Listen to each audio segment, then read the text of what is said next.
ज़ास्पाक TV के काबिल एहतराम दोस्तों, हे झूठ, गीबत, गालम गलोह जैसी तमाम बारी बातों के खिलाफ ढाल है। रोज़ा मेरे लिए है और उसका अजर भी मैं खुद ही देता हूँ। इरशाद रबानी पीर सैयद मोहम्मद हबीब इरफानी चिश्ती। अल्लाह ताला कुरान करीम में फरमाता है, ए ईमान वालों,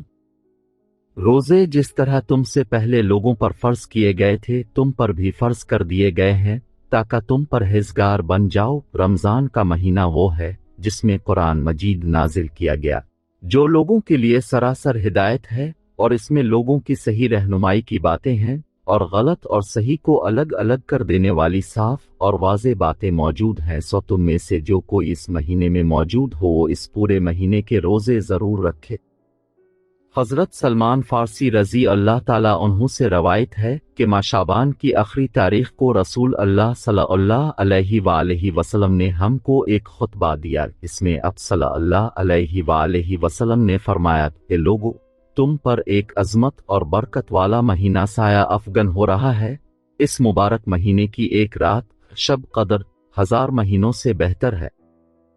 इस महीने के रोजे अल्लाह ताला ने फर्ज किए हैं और उसकी रातों में बारगाह खुदावंदी में खड़ा होने यानी नमाज तरावी पढ़ने को नफल इबादत मुकर्रर किया है, जिसका बहुत बड़ा सवाब रखा। जो शख्स इस महीने में अल्लाह की रजा और उसका कुर्ब हासिल करने के लिए कोई गैर फर्ज इबादत अल्लाह की रजा और सवाब हासिल करने के लिए इफ्तार कराए तो उसके लिए गुनाहों की मगफिरत और आतिश दोज़ख से आज़ादी का जरिया होगा और उसको रोजादार के बराबर सवाब दिया जाएगा बगैर उसके कि रोजादार के सवाब में कमी की जाए। अब सल्लल्लाहु अलैहि वसल्लम से अर्ज किया गया कि रसूल अल्लाह सल्लल्लाहु अलैहि वसल्लम, हम में से हर एक को तो इफ्तार कराने का सामान मुयस्सर नहीं होता, तो क्या गुरबा इस अजीम सवाब से महरूम रहेंगे। अब सल्लल्लाहु अलैहि वसल्लम ने फरमाया कि अल्लाह ताला ये सवाब इस शख्स को भी देगा जो दूध की थोड़ी सी लस्सी पर सिर्फ पानी ही के एक घूंट पर किसी रोजादार का रोजा इफ्तार करा दे। इस शख्स को अल्लाह ताला मेरे हौज यानी कौसर से ऐसा शराब करेगा जिसके बाद इसको कभी प्यास ही नहीं लगेगी ताकि वो जन्नत में पहुंच जाए। इसके बाद अब सल्लल्लाहु अलैहि वसल्लम ने फरमाया, जो आदमी इस महीने में अपने गुलाम व खादिम के काम में तखफीफ और कमी कर देगा, अल्लाह ताला उसकी मगफिरत फरमा देगा और उसको दोज़ख से रिहाई और आज़ादी दे देगा। हुजूर अकरम सल्लल्लाहु अलैहि वसल्लम ने इरशाद फरमाया कि रमजान के 3 अशरे होते हैं। इसका पहला अशरा सरासर रहमत का है, दरमियाना अशरा नुज़ूल बख्शिश का है और आखिरी अशरा तो अजाब से खलासी की दस्तावेज है। हजरत अबू हुरैरा रजी अल्लाह अन्हु से रवायत है, उन्होंने फरमाया कि हुजूर सैयद अव्वलीन व आखिरीन रसूल बरहक सल्लल्लाहु अलैहि वसल्लम ने इरशाद फरमाया, जिस शख्स ने रमजान के रोजे रखे हालत ईमान में और कफ्तन एहतिसाब में, इसके लिए इसके पहले गुनाह मुआफ कर दिए जाएंगे, और जो शख्स रमजान में इबादत में मसरूफ रहेगा हालत ईमान में और कफ्तन एहतिसाब के साथ, इसकी पिछली कोताहियां मुआफ कर दी जाएंगी। और जिस शख्स ने हालत ईमान और कफ्तन एहतिसाब के साथ शब कदर में इबादत की, इसकी गुजरी कोताहियां बख्श दी जाएंगी।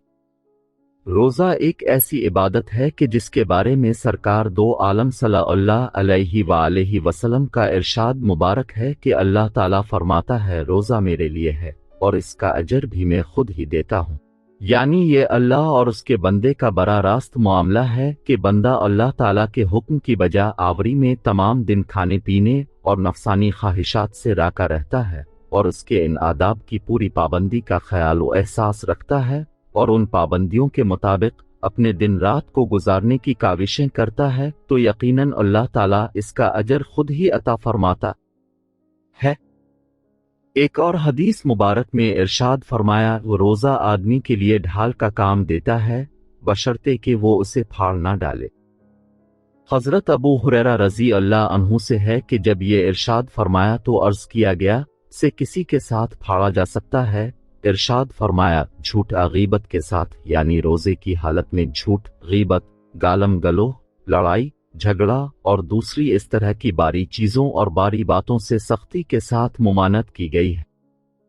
حدیث مبارک میں ہے کہ جس کسی نے روزہ کی حالت میں باری بات کہنا اور اس پر عمل کرنا نہ چھوڑا تو اللہ کو اس کے بھوکا پیاسا رہنے کی کوئی ضرورت نہیں ہے۔ اگر کوئی روزہ دار روزہ رکھنے کے بعد میں فسق و فجور، لڑائی جھگڑا، گالم گلوہ، فحش گوئی یا دوسری اس طرح کی باتوں سے نہیں راکتا تو یہ اس کا روزہ ہی نہیں ہے بلکہ یہ اس کا فاقہ بن جاتا ہے جس کا اللہ تعالیٰ کے احکام کے ساتھ کوئی تعلق نہیں ہے۔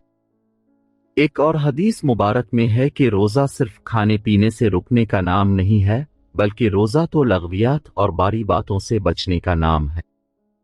حضرت عبداللہ بن مسعود رضی اللہ عنہ سے روایت ہے کہ جس کے اعضاء حرام کاموں سے نہیں رکتے اس کو میری خاطر نہ کھانے اور نہ پینے کی کوئی ضرورت نہیں۔ جس طرح زبان کو فحش گوئی، غیبت اور جھوٹ سے بچانا ضروری ہے، اسی طرح انسان کے دوسرے اعضاء آنکھ، کان، ناک، ہاتھ، پاؤں کو بھی بارے افعال سے بچانا ضروری ہے۔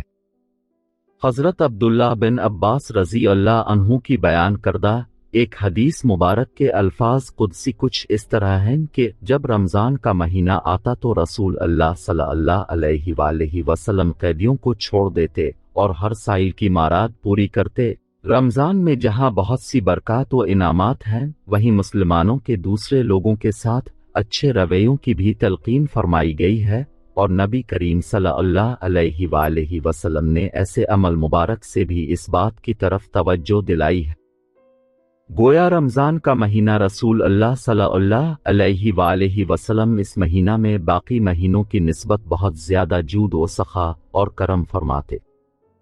دین اسلام میں مسلمانوں کے لیے ہر موقع کے لیے آسانیاں رکھی گئی ہیں، جیسے قرآن مجید میں ارشاد ہوا، ترجمہ: وہ اللہ تعالیٰ تمہارے حق میں آسانی چاہتا ہے، وہ تمہارے حق میں تنگی ہرگز نہیں چاہتا۔ روزے میں کوئی مسافر ہو یا مریض ہو تو اس کے لیے بھی رخصت کی اس طرح سے اجازت ہے کہ وہ اس حالت میں رمضان کے روزوں کی قضا بعد کے دنوں میں ادا کرے۔ اگر کوئی شخص عمر کے اس حصہ میں ہے یا مرض کی اس حالت میں ہے کہ اس سے سال کے باقی ایام میں کسی بھی وقت روزہ رکھنا ممکن نہیں تو اس کے لیے فدیہ کا حکم ہے۔ ایک اور حدیث مبارک میں رسول اللہ صلی اللہ علیہ وآلہ وسلم نے اس مہینے کو صبر اور غمخواری کا مہینہ قرار دیا ہے۔ دینی اصطلاحات میں صبر کے معنی اللہ کی رضا کے لیے اپنے نفس کی خواہشوں کو دبانا اور تلخیوں اور ناگواریوں کو برداشت کرنا ہے، جس سے اس کے اندر ان غربا و مساکین کی ہمدردی کا جذبہ بھی پیدا ہوتا ہے جو ناداری کی وجہ سے فاقوں پر مجبور ہو جاتے ہیں۔ اللہ تعالی ہمیں تعلیمات قرآنی و سنت نبی صلی اللہ علیہ وآلہ وسلم پر پورے طریق سے عمل کرنے کی توفیق عطا فرمائے، آمین۔